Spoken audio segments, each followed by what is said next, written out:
शिक्षाविद मोहन गोपाल न्याछ्योन चोयातेगु न्याछ्यो समुदाय इतिहास सम्बन्धी सफुया अंग्रेजी संस्करण पितबोज्या जुगुदु सफुया पितबोज्या आइतबार त्रिभुवन विश्वविद्यालय पूर्व उपकुलपति लिसे पूर्व राजदूत केदार भक्त माथेमा येले याना दिगुखा ज्याजोले जोमी मोहन गोपाल न्याछ्योन थगु सफुया बारे जानकारी ब्यातिगु खा यो पुस्तकको बारेमा यतिवटा कुरा भनिहालौँ पुरानै भेटा पनि मेरो बाल्यकालमा म हजुरबाको भाँडा बर्तनको पसलमा मेरो कुनै बेला पनि फुर्सद भयो भने म सँगै बस्न जान्थेँ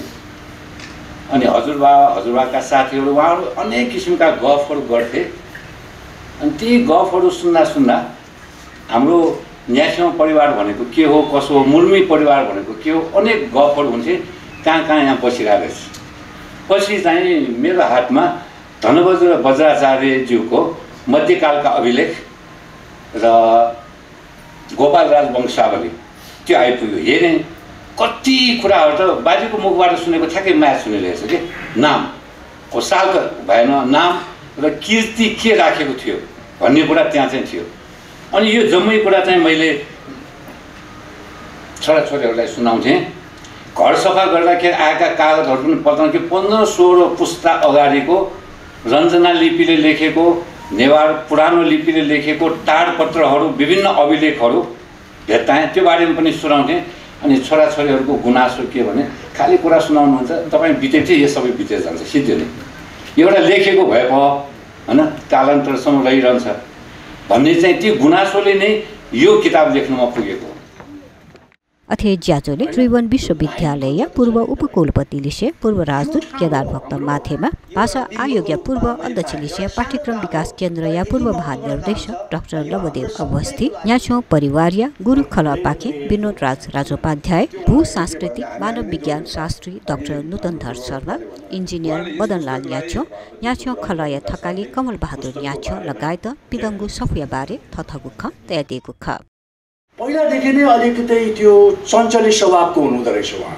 अब जिजुबुवाको छेउमा बसेर चाहिँ कुरा कोट्याएर सोधिराख्ने हेर्नु तपाईँको कति बुद्धिमान रहेछ पहिलादेखि नै अब हामी त वास्तै गर्दैन नि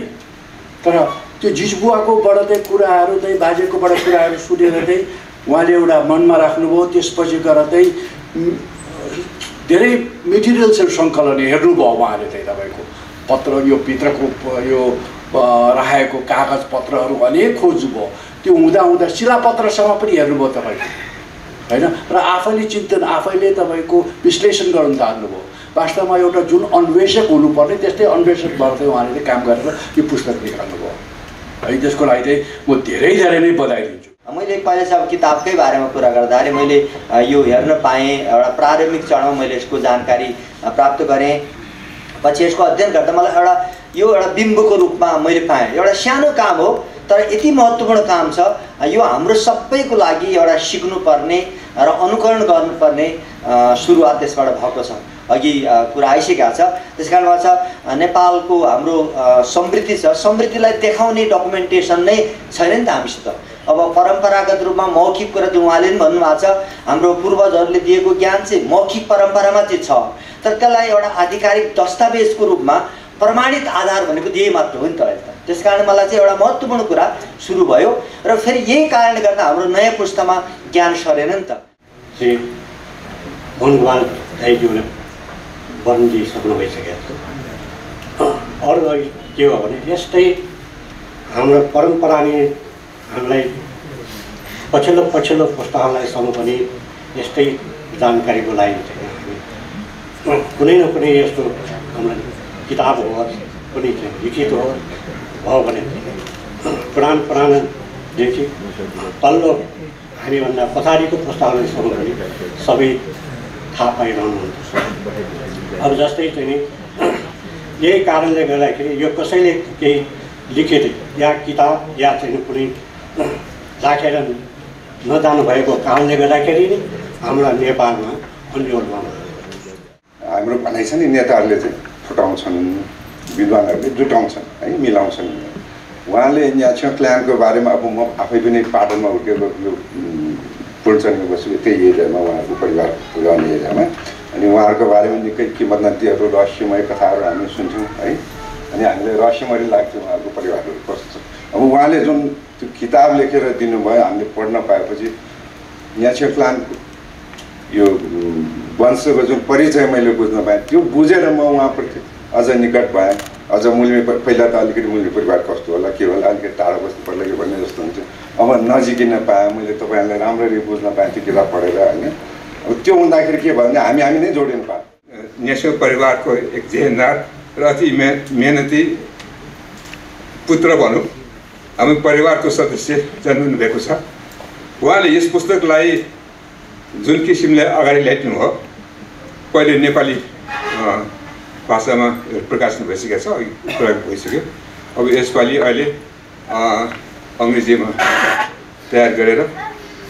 प्रस्तुत गर्नुभएको छ। यसपालिको पुस्तकको एउटा विशेषता छ। हामीले पहिलेको पुस्तकमा पुरुषहरूको मात्रै नाम राखेर वंशावली तयार गऱ्यौँ। त्यो बेलामा हामीलाई थाहा थियो हामीले अलिकति भेदभाव गऱ्यौँ। त्यो समयको त्यो बेलाको आवश्यकता थियो पहिले तथ्याङ्कहरू अगाडि ल्याउने। त्यसपछि महिला वर्गको छुट्यो भनेर हामीलाई थाहा थियो। तर त्यो सबै सङ्कलन गर्नलाई अति नै गाह्रो भयो किनभने हाम्रो महिला वर्गको नाउँहरू कहीँ पनि लेखेको हुँदैन। आज बिदाको दिनमा आइपर्ने आफ्नो निजी काम छोडेर भए पनि निमन्त्रण स्वीकारेर कार्यक्रममा पाल्नु भए कार्यक्रमको शोभा बढाइदिनु भएकोमा मुल्मी खलकका ठकाली नरेन्द्र गोविन्द मुल्मीज्यूलाई धन्यवाद ज्ञापन गर्दछु। त्यसका साथै विमोचन भएको पुस्तक त्यो रूपमा प्रकाशित हुनमा प्रत्यक्ष योगदान पुर्याउनु भएका मल्लिका न्याछ्यो, मन्नुगोपाल न्याछ्यो, सबै न्याछ्यो परिवार, प्रोफेसर डाक्टर सुन्दरकृष्ण जोशीज्यू, डाक्टर राजनलाल जोशीज्यू, जोगरत्न भद्राचार्य आजु, डाक्टर नूतन राजोपाध्यायज्यू, मिस्टर जोन इमानसन जसले यो पुस्तकको